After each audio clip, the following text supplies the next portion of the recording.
we live in precarious times. We have uncertainty with what's going on in the federal government. The state is really attempting to tackle their problems. Some people don't like the way they're doing it, and some people do. But we live in uncertain days, and we have been seeing this as county commissioners, especially since 2008. We started sending up the alarm.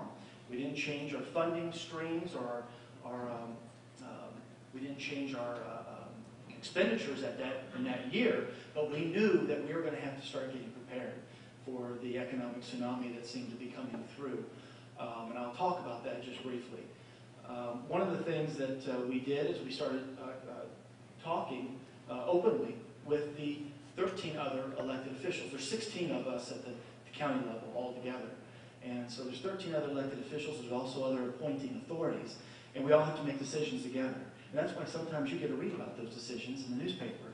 But we have gone through the decision-making process, and I think we did so very well in the fact that through 2009 and through the budget of 2010, county officials working together, we've reduced our spending 11%, and we have created a surplus for next year. But one of the things that we did in 2005, we went to a pooled insurance program that has, over the 5 years, we've benchmarked it. We've looked at what we would be out in the market system. In this pooled program, we saved over $1 million in the past 5 years. Now, you have to break that down, of course, over those 5 years, but that's a considerable amount of savings. We even have more coverage for our county, for the property and liability for our county. Another thing we did in 2008, even though we knew that we had an economic shortfall coming, we invested in a new phone system. We know that that's saving us well over $20,000 a year at this particular time, after it paid for itself in the first 3 years.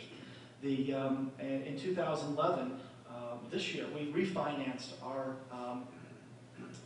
county's debt, which is now below $5.7 million, and most of that is in the new municipal courthouse, that beautiful building there in Wooster.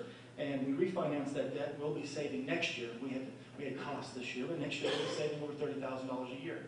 So those are some of the things that we've looked at, and we're moving forward. We are 11% down, 11% lower in expenditures. We are also 20% lower in the last, 11% in the last 2 years we've dropped, and over the 5 years we have lowered our debt more than 27%. So we are going in the right direction. Maybe because of Wayne County's revenue source is different than cities and the state and federal. The revenue that we get maybe is why we had to deal with this a lot earlier on. But you see, in 2008, the revenue drops sharply. At the end of 2008, the revenue is dropping sharply.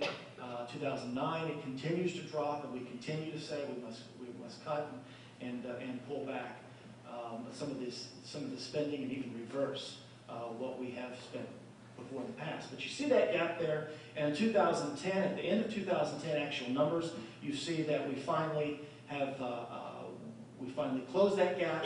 In 2011, at the end of this year, we estimate that we'll have about $780,000 to the plus.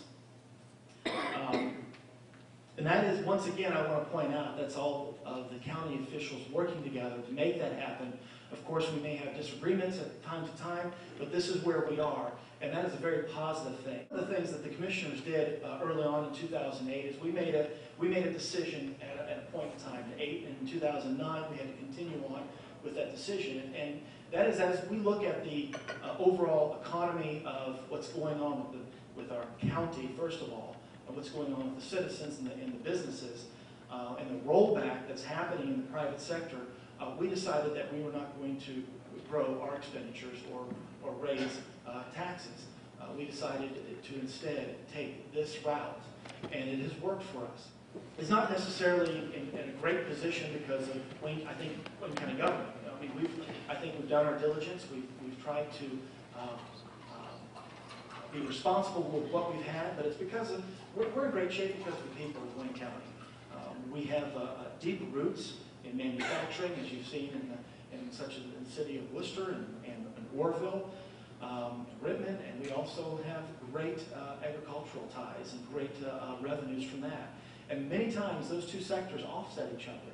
When the rest of the state and the nation may be having a hard time, sometimes we have revenue sources that our people are able to tap into that we may not otherwise have. We have a diligent workforce and a great population. I think that's one of the reasons why Wayne County is a great place to be and to come and bring your businesses into.